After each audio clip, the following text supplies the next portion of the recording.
Broncos country, what's poppin', man? Hope you guys are having a wonderful evening. I have a question for y'all today, man, in this video, and I want to know, do you guys as a whole, as Broncos country, do you guys trust Sean Payton enough to really believe that this is a team that can go to the Super Bowl or even win a Super Bowl, right? With all of the offensive struggles that we've had at times, with all the the bashing of Bo Nix, is he the franchise quarterback? Should we start Stidham? There's been some of that. Is Sean Payton, should he relegate play calling duties to Davis Webb or somebody else? All that has gone down in these 11 weeks that has led this Broncos to a 9-2 record. And when I think about it, I think to myself, man, it's crazy. It's crazy where we've come, and it's crazy how the narrative seems to change every single week. But one thing that we had talked about, me and Jeremy, on the video that we had made ranking kind of the Broncos, I believe we did it on Thursday. And one thing I had brought up was that the Broncos, that Sean Payton is kind of has afforded the luxury this year, right? He's afforded the luxury to be able to experiment with this offense. But what I mean by experiment is understanding what this offense needs to accomplish to be multiple and to be able to do various numbers of things well, right? And at times of games, you saw them go back to simplify. You saw them go into tempo in order to be able to win the game. But he also understands if you want to be an elite team and you want to be able to win any type of game against any type of defense, you've got to be able to win in multiple ways on offense, right? And it was awesome that I had actually brought that up because it was just a theory of mine. And then ironically, the next morning, Friday morning, I'm listening to 104.3 The Fan and to the morning show, and Mark Schlereth says this when they had James Palmer on. This is what he said, and watch James Palmer's response. Okay, so you're having two lattes with Sean, and he's got that true serum going right now. I would say that this is an offense where you struggle.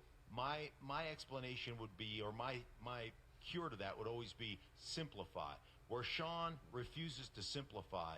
And my theory is this, and help me out and give me what you think about this theory.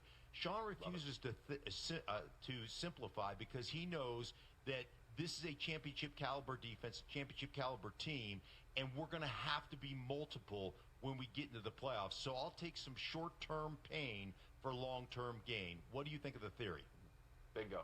That's it. Like, I think you're seeing it with a lot of these second-year quarterbacks, Mark. And the growth of a quarterback is not linear by any stretch. But if you want that quarterback to grow, you can't keep relying on the things that they do well. If you want your unit to win successfully and continue to grow as a unit, you can't rely on the things that your quarterback does well. So I completely co-sign to what you're saying because Sean understands there's a greater goal towards the end.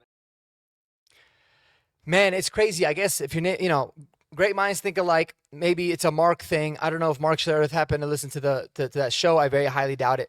But it's really affirmed kind of exactly what I was feeling, right? And a lot of people, think that that's kind of a crazy narrative.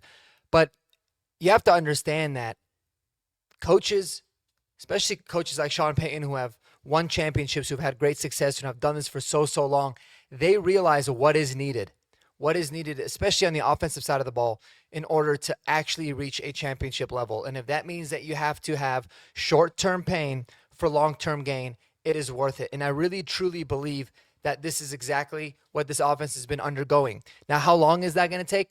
I don't know, right? We're obviously 11 weeks in.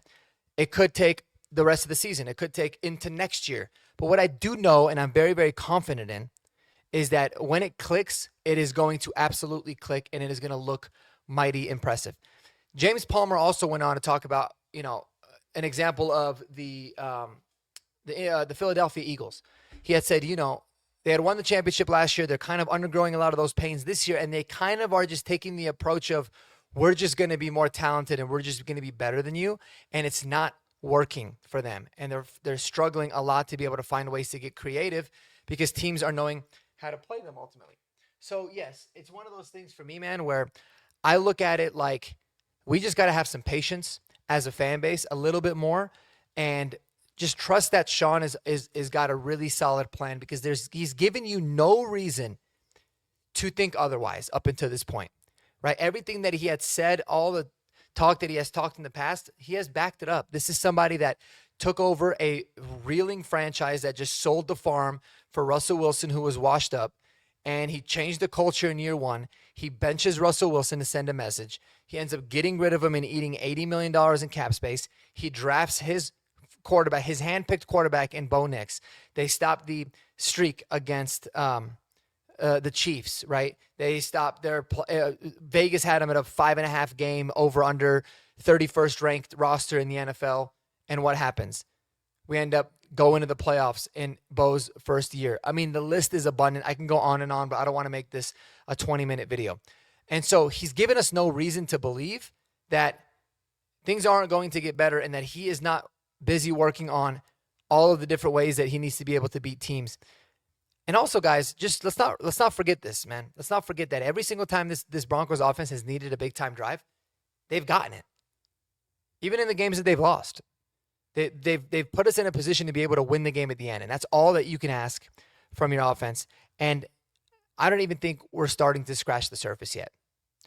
So let me know what you guys think about that below, man, about what James Palmer had said, about Mark Schlereth and myself, Mark's theory as well, in terms of Sean Payton taking short-term pain for that long-term gain in his approach with the Broncos offense. Let me know down below in the comments, man. I appreciate y'all. Have a wonderful evening, and until the next one, peace.